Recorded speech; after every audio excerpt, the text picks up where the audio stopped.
Sebelumnya, perkenalkan, saya Yohana Maria Gisa dengan NPM 21201104. Di sini saya akan mempresentasikan hasil dari tugas metode penelitian saya, yaitu yang berjudul tanggung jawab hukum terhadap kerugian yang ditimbulkan oleh produk yang tidak aman berdasarkan Undang-Undang Perlindungan Konsumen Nomor 8 Tahun 1999. Yang pertama ada pendahuluan. Latar belakang. Produk yang tidak aman dapat menimbulkan kerugian signifikan bagi konsumen, mulai dari kerusakan barang hingga ancaman terhadap keselamatan.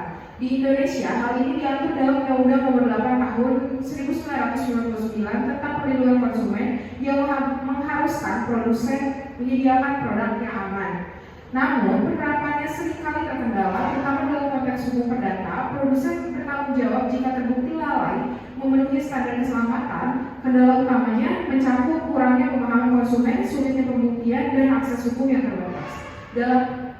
Dalam bidang ini, penting untuk memperkuat perlindungan konsumen, mengidentifikasi kebutuhan reformasi hukum, dan memastikan produsen bertanggung jawab atas keamanan produk mereka.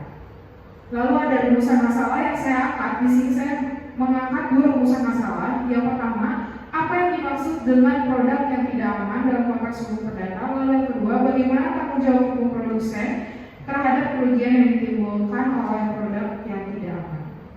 Lalu selanjutnya tinjauan pustaka. Tinjauan pustaka dalam konteks hukum perdata, produk yang tidak aman merujuk pada barang atau jasa yang dapat menimbulkan resiko atau bahaya bagi konsumen saat digunakan. Menurut Undang-Undang Perlindungan Konsumen Nomor 8 Tahun 1999, produk dianggap tidak aman jika tidak memenuhi standar keselamatan yang diharapkan oleh konsumen, baik dari segi kualitas maupun fungsi. Berdasarkan perjanjian jual beli, produsen atau penjual wajib memberikan produk yang sesuai dengan spesifikasi dan aman untuk digunakan. Jika produk tersebut cacat atau tidak aman, konsumen berhak untuk meminta ganti rugi atau pengembalian uang sesuai dengan ketentuan dalam perjanjian tersebut.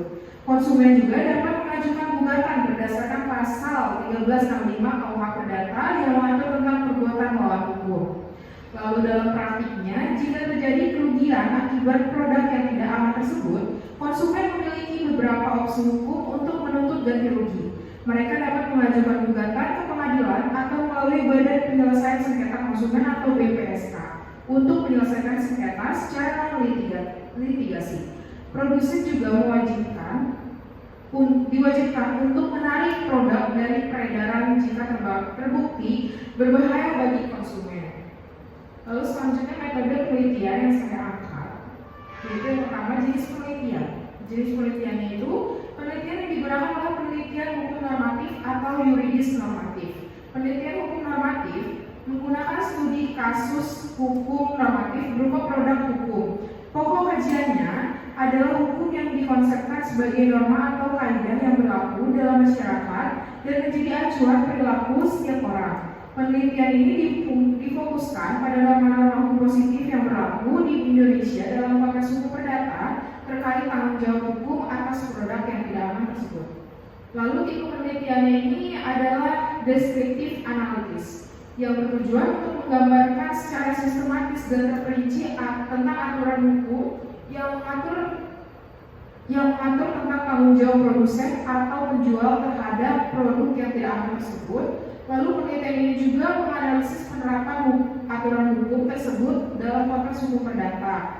Lalu penelitian hukum deskriptif bersifat pemaparan yang bertujuan untuk memperoleh gambaran atau deskripsi lengkap tentang keadaan tertentu dan pada saat tertentu atau mengenai gejala yuridis yang ada atau peristiwa hukum tertentu yang terjadi dalam masyarakat.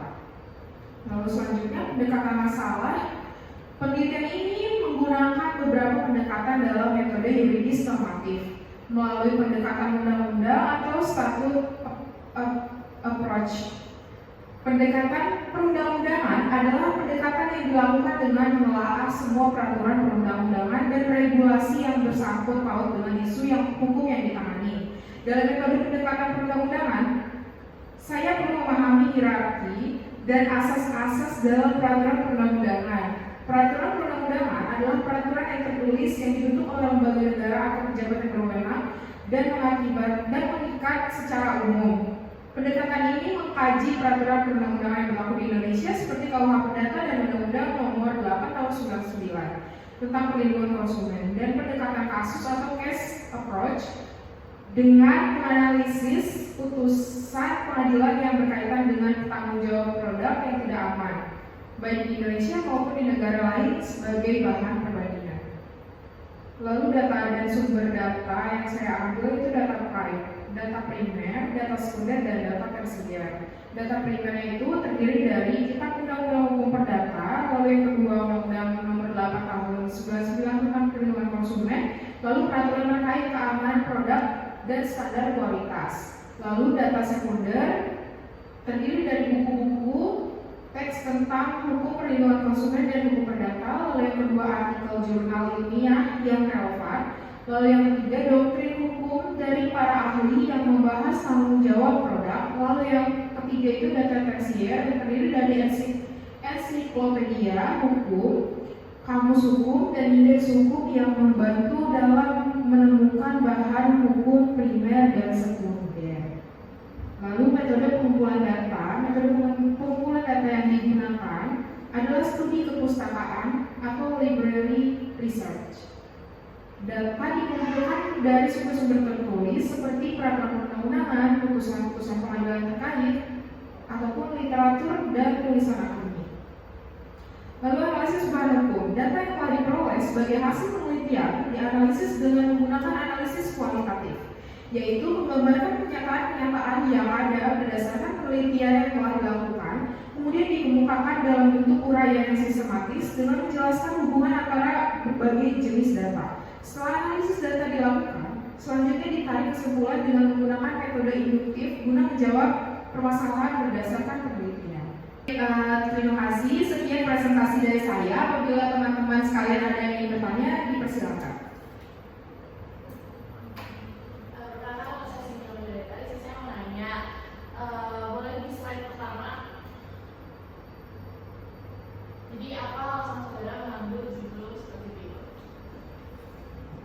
Baik, terima kasih atas pertanyaannya. Saya izin menjawab. Mengapa saya mengambil judul berikut ini?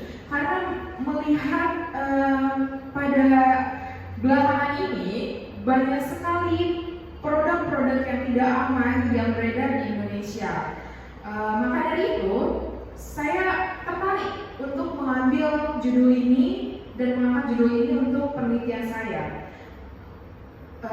Supaya selanjutnya tidak ada lagi produk-produk yang tidak aman dan tentunya tidak merugikan banyak orang. Gitu. Oke, apakah ada pertanyaan lagi? Cukup. Oke, karena cukup. Sekian presentasi dari saya. Saya ucapkan terima kasih. Apabila ada kesalahan kata, saya mohon maaf. Terima kasih. Selamat siang.